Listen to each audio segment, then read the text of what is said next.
భారత్ బంగారానికి రెక్కలు వచ్చేయా అంటే చూడండి, 64 టన్నుల బంగారం లండన్ నుంచి ఎగురుకుంటూ నాగ్పూర్ ఖజానాకి రావడం. సో ఈ ఖజానా త్వరలోనే నిండిపోవాలి. ఎందుకంటే ఓవర్సీస్ బంగారము అనేది ఇవాళ సురక్షితము కాదు అని చెప్పి మన నిపుణులు చెప్తున్నారు. మీకు తెలిసే ఉంటుంది, ఒక ఫేమస్ ఫోటో మీకు ఎలిజబెత్ మహారాణి, ఈవిడ బ్యాంక్ ఆఫ్ ఇంగ్లాండ్లో ఉండే గోల్డ్ చెస్ట్ అంటారు చూసారా, గోల్డ్ వాల్ట్. సో ఇందులోకి వెళ్ళి అబ్బా మన వద్ద ఇంతంత బంగారం బిస్కెట్లు ఉన్నాయా, ఎటు చూసినా కూడా బంగారమే, మన యూకే ఇంత రిచ్ కంట్రీయా, అక్కడ ఉన్న బంగారం మీది కాదు, వేరే దేశాల నుంచి పంపి మిమ్మల్ని దాచిపెట్టమన్నారు. అంటే ఇది సొమ్మొక్కడిది సోకొక్కడిది అంటారు చూసారా, ఇదే కదా బ్రిటిష్ సామ్రాజ్యం.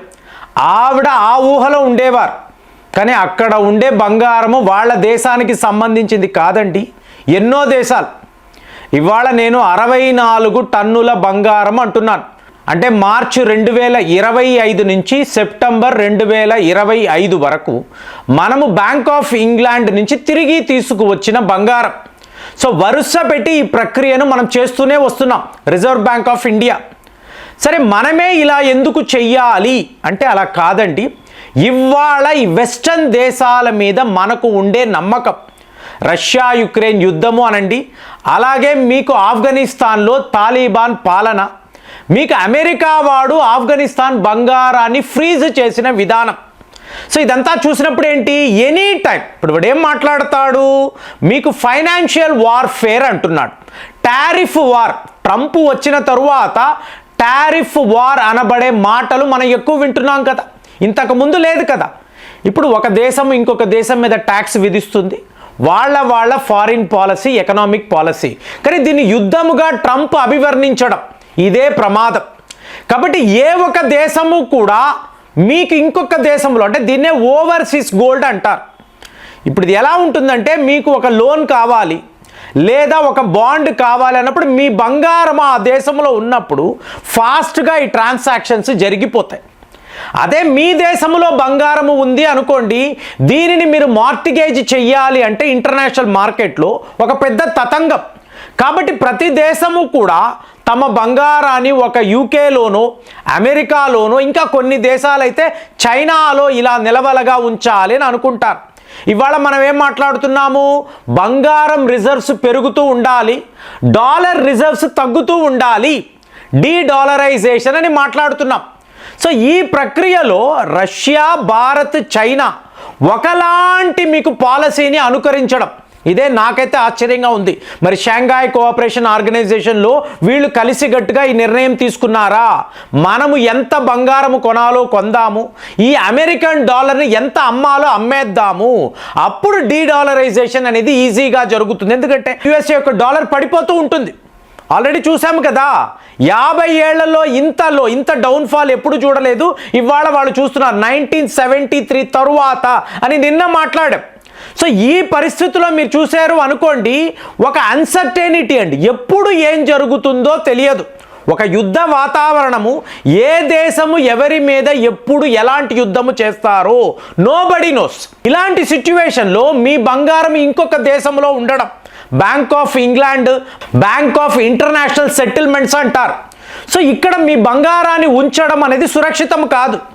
ఇప్పుడు సింపుల్గా చెప్పాలంటే, పుతిన్ గారికి తిక్కరేగి మీకు యూకే మీద బాంబుల వర్షం కురిపించాడు అనుకోండి, ఒక బాంబు వెళ్ళి బ్యాంక్ ఆఫ్ ఇంగ్లాండ్ మీద, ఇంకొక బాంబు వెళ్ళి బ్యాంక్ ఆఫ్ ఇంటర్నేషనల్ సెటిల్మెంట్స్ మీద పడ్డాయి అనుకోండి, బంగారం అంతా కరిగిపోయింది అనుకోండి, మీరు ఏం చేస్తారు? హైపోథెటికల్గా చెప్తున్నాను, కానీ జరగవచ్చు కదా. మీకు రష్యాకు ఉన్న కోపానికి వాళ్ళ అసెట్స్ అంతా వీళ్ళు ఫ్రీజ్ చేశారండి. ఇప్పుడు ఆఫ్ఘనిస్తాన్ బంగారాన్ని అమెరికా వాడు తీసుకెళ్ళిపోతాడు. ఎలా కుదురుతుంది? తీసుకెళ్ళాడు. 10,000 కోట్లు విలువ చేసే బంగారము ఆఫ్ఘనిస్తాన్ వాళ్ళది, ఇవాళ మీకు అమెరికాలో వాడు ఉంచుకున్నాడు. పాపం వాళ్ళు అడగలేకపోతున్నారు. ఇదే పని మీరు రష్యాతో చేస్తే, ఆల్రెడీ చేశారు, వెస్టర్న్ కంట్రీస్ రష్యా అసెట్స్ను ఫ్రీజ్ చేసి దానికి సమానమైన విలువ వీళ్ళు యుక్రెయిన్కి ఆయుధాల రూపేణ ఇద్దాము అని చెప్పి ప్లాన్ చేస్తారు. ఎప్పుడైతే ఇది జరుగుతుందని చెప్తున్నాను కదండి, ఏ రోజైతే వీళ్ళు ఈ పని చేస్తారో, యుక్రెయిన్కి డబ్బు అందుతుందో, మీకు అమెరికా వాడు ఆయుధాలు పంపిస్తాడో, రష్యా డబ్బుతో ఈ ఆయుధాలు వీళ్ళు కొన్నారు. గుర్తుపెట్టుకోండి, యుక్రెయిన్ వాడు కొనిన ఆయుధాలు రష్యా వాళ్ళ డబ్బు. దీనినంతా పుతిన్ చూస్తూ ఊరుకుంటాడంటే అది ఒట్టి పగటి కళ. మీకు దాడులు స్టార్ట్ అయిపోతాయి. అలాంటప్పుడు యావత్ ప్రపంచం ప్రమాదంలో పడుతుంది. మీకు వార్తలు ఏమిటి, అమెరికా వాళ్ళు కూడా అణు అస్త్రాల మీద పరీక్షలు మొదలు పెట్టేశారు. ఎందుకంటే ఆల్రెడీ మీకు రష్యా చేస్తుంది అంటే ఏదో జరుగుతుందండి. మన దాకా వార్తలు లేవు, ఏదో ఒకటి పెద్ద ప్లానింగ్ అయితే వీళ్ళందరూ కలిసికట్టుగా చేస్తున్నారు. సో మనము మన బంగారాన్ని కాపాడుకోవడం. ఒక ఆర్థిక నిపుణుడు అదే చెప్తున్నాడు, మీరు ఓవర్సీస్లో మీ బంగారాన్ని పెడితే అది మీది కాదు, మీరు అకౌంట్స్లో రాసుకుంటారు, డేటాలో చెప్తారు. కానీ ఇంకొక దేశంలో మీ బంగారము ఉంటే ఖచ్చితంగా అది మీది అవ్వనే అవ్వదు. అదే కదా జరిగింది. ఇవాళ మనం యూకే మీద యుద్ధము ప్రకటించి వాళ్ళను ఓడించాము అనుకోండి, మీకు అక్కడ ఉన్న బంగారానంతా మనం తెచ్చుకోగలం. 30 ట్రిలియన్ అంటే అమెరికా యొక్క ఆర్థిక వ్యవస్థ కన్నా మన బంగారం ఎక్కువ కదా, తెచ్చుకోవచ్చు కదా. మరి ఈ పని మనం చెయ్యొచ్చు కదా, చెయ్యడం లేదు కదా. ఇదే రష్యా ఊరుకోదుగా, రష్యాలో ఊరుకోరు. నా డబ్బు నా బంగారం నీ దగ్గర ఉందే, మర్యాదగా ఇవ్వరాని వసూలు చేస్తారు. మనం ఇంకా చెయ్యలేకపోతున్నాం. ఎటొచ్చి మన బంగారాన్ని మెల్లమెల్లగా మనం తెచ్చుకోగలుగుతున్నాం. ఇంకొక 290 టన్నుల బంగారము ఇంకా కూడా యూకేలోనే ఉందండి. దానిని కూడా మెల్లమెల్లగా తెచ్చుకోగలిగితే, అంటే వాళ్ళు దోచుకు వెళ్ళిన బంగారాన్ని చెప్పడం లేదు, అది ఎక్కడెక్కడో మ్యూజియంస్లో, మీకు అలాగే ఈ మహారాణుల కిరీటాల్లో అక్కడ వాళ్ళు దాచుకున్నారు.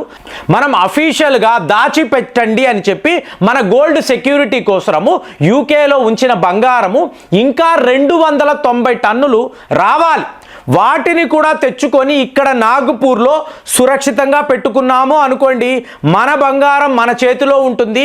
ప్రపంచంలో ఎక్కడ ఎటువంటి యుద్ధాలు జరిగినా కూడా మన గోల్డ్ అనేది సురక్షితము. ఇంకా చెప్పాలంటే బంగారము ధర ఇంకా ఇంకా పెరుగుతూనే ఉంటుంది. ఏదో ఒక రోజు 2 రోజుల్లో ఈ ఫ్లక్చువేషన్స్ ఉండొచ్చు, కానీ మీరు ఒక 6 నెలలు అనండి, ఒక సంవత్సరం లాంగ్ టర్మ్లో ఆలోచించారు అనుకోండి, మీకు బంగారము అనేది ఒక మంచి ఇన్వెస్ట్మెంట్. ఇవాళ మనం అదే పనే చేస్తున్నాం. మనము కాదండి, మీరు నమ్మరు. మీరు జర్మనీ అనండి, జర్మనీ అయితే ఏకంగా 300 టన్నుల బంగారాన్ని వెనక్కి తెచ్చుకున్నారు. పోలాండ్ అనండి, హంగరీ అండి, వీళ్ళందరూ ఏంటి, నాటో దేశాలు, వీళ్ళే తమ ఆప్త మిత్రులను నమ్మడం లేదు. ఇదే ఇందులో ఉండే విషయము. మరి భారత్ బంగారానికి రెక్కలు వచ్చింది అంటున్నాము, ఇంకా 290 టన్నుల బంగారం ఇవి ఎగురుకుంటూ ఎప్పుడు లండన్ మహానగరం నుంచి మన నాగపూర్కి రాబోతుంది ఆలోచించాలి. అట్ ది సేమ్ టైం యావత్తు ప్రపంచంలో ట్రెండ్ ఏమిటి, యూకేలో ఉన్న బంగారము అమెరికాలో ఉన్న బంగారాన్నంతా తమ దేశాలకు తెచ్చుకుంటే సురక్షితమని వీళ్ళందరూ, ఒక్క భారత్ కాదండి, పెద్ద పెద్ద దేశాలు కూడా ఇదే భావిస్తున్నారు. ఇవాళ చైనా వాడి పాలసీని గమనించాలి.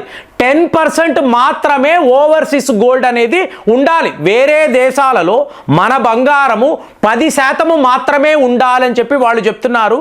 ఈ సిస్టమ్ ఎంత బాగుంది అంటే, రేపు మీకు లోన్లు కావాలన్నా వేరే రకమైన ట్రాన్సాక్షన్స్ అంటే మన గోల్డ్ అక్కడ ఉండడం ఓకే, కానీ ఎక్కువ శాతం మాత్రం మనం ఉంచకూడదు. మరి ఈ బంగారానికి రెక్కలు వచ్చి ఎగురుకుంటూ భారత్కి వచ్చేస్తే మనకు సురక్షితంగా ఉంటుంది కదా. మీరు కూడా అదే ఆలోచిస్తున్నారా? కామెంట్స్లో రాయండి. మళ్ళీ వచ్చే వీడియోలో కలుద్దాం. జై హింద్.